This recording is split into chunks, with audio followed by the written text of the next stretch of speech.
Hey everyone, buckle up because today's deep dive is going to take us to some pretty amazing new heights.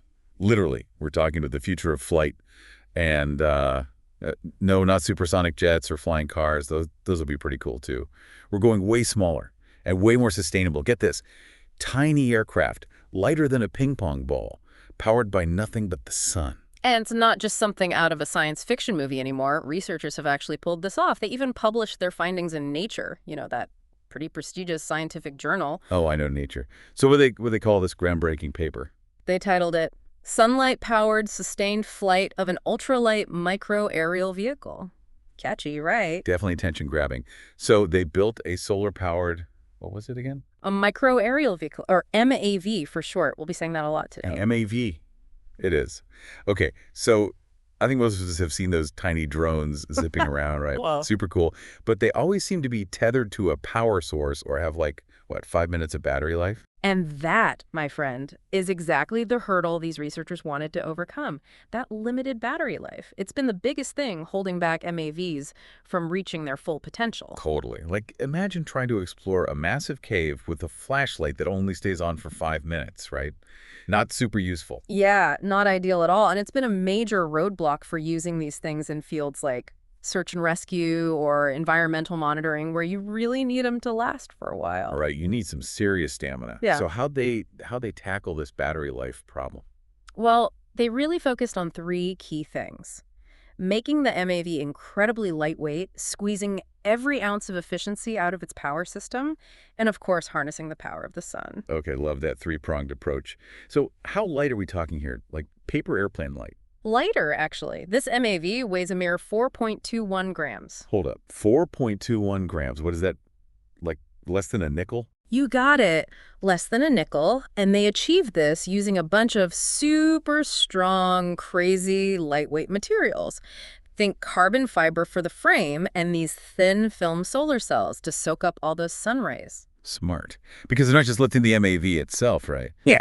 They've got to lift the power source, too. Precisely. Traditional batteries would be way too heavy at this scale, hence the brilliant focus on solar. Okay, so we've got the lightweight frame, the solar panels, but what about the engine? What makes this thing actually fly? All right, so here's where it gets really cool. They ditched the usual bulky motors and propellers you'd see in, say, your typical drone. Went with something totally different. An electrostatic drive system. Electrostatic? Isn't that like static electricity, like when my hair stands on end? Exactly. It's a fantastic example of taking a simple concept like static electricity and transforming it into this super efficient propulsion system. Wait, hold on. Static cling can actually power something. I thought it just, made things stick together. How does that even work? Seriously, static cling, powering flight. Tell me more. Okay, so picture this. Instead of big, bulky magnets and copper coils, like in a regular motor, you've got two main parts. A rotor and a stator. Okay, rotor, stator, got it. Now the rotor, that's like your fan blade, right? And the stator, that's a stationary ring with these electrodes on it. And these electrodes, they create a very carefully controlled electric field. So like a high-tech electric fence. Yeah. But instead of keeping things out, it makes this rotor spin. You got it. The rotor blades are designed to conduct electricity. So as they pass by the stator's electrodes, they're first attracted, then repelled by these alternating positive and negative charges. Ah, okay, I'm starting to see it. It's like a perfectly timed dance of electric forces.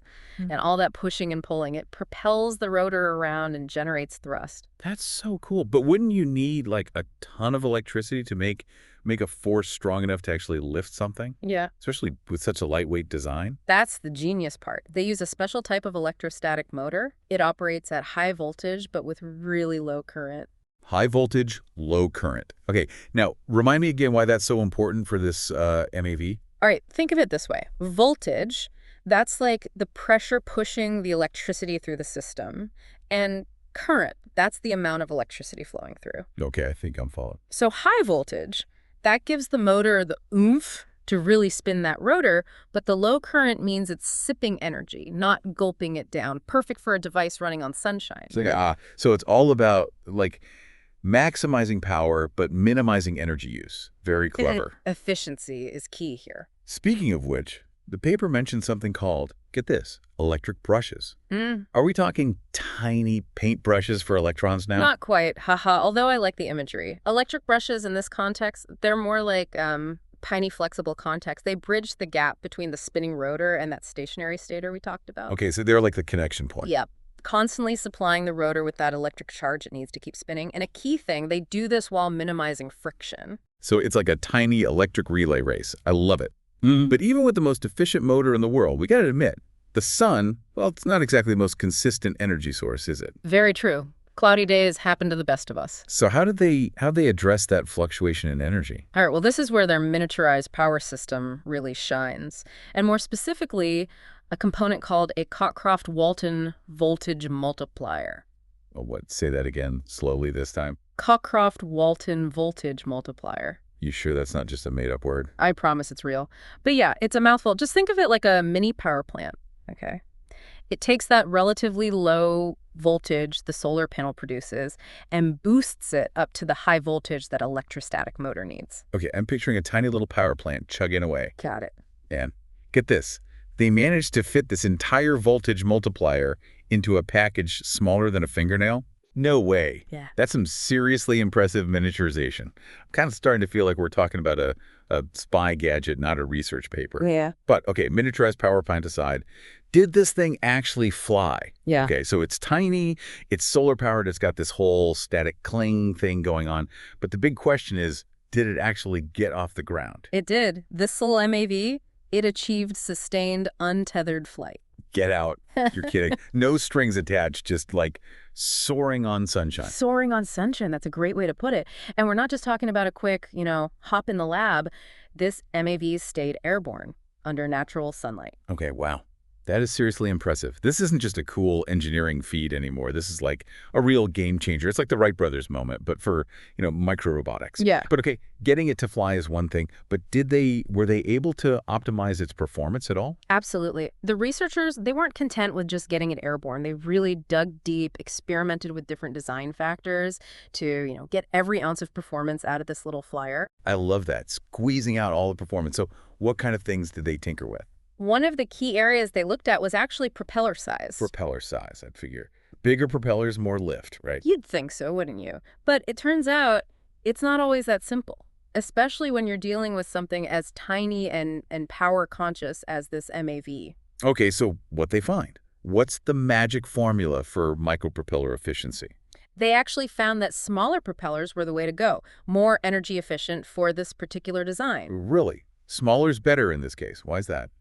Well, think about it. A smaller propeller, it has less surface area, right? That means less air resistance, less drag.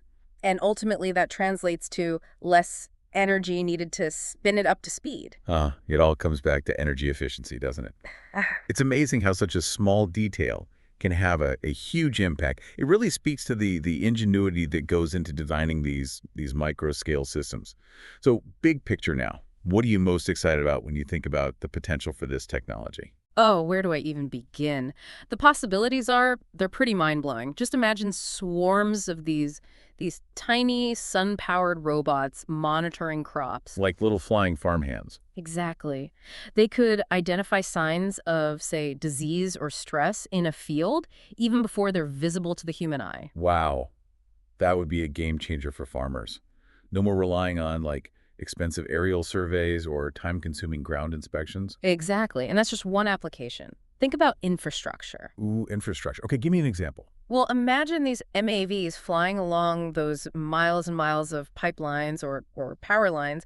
They could use sensors to detect the tiniest cracks, corrosion, all that stuff. Preventing potential disasters before they even happen. Precisely. Or even in search and rescue, right? You could deploy them in a collapsed building, hazardous environment. They could go places that are just too dangerous for people. It really is like having a fleet of tiny, tireless workers, all powered by the sun, no batteries to swap, no recharging stations, just, clean, free energy. And that's something we can all get behind, right?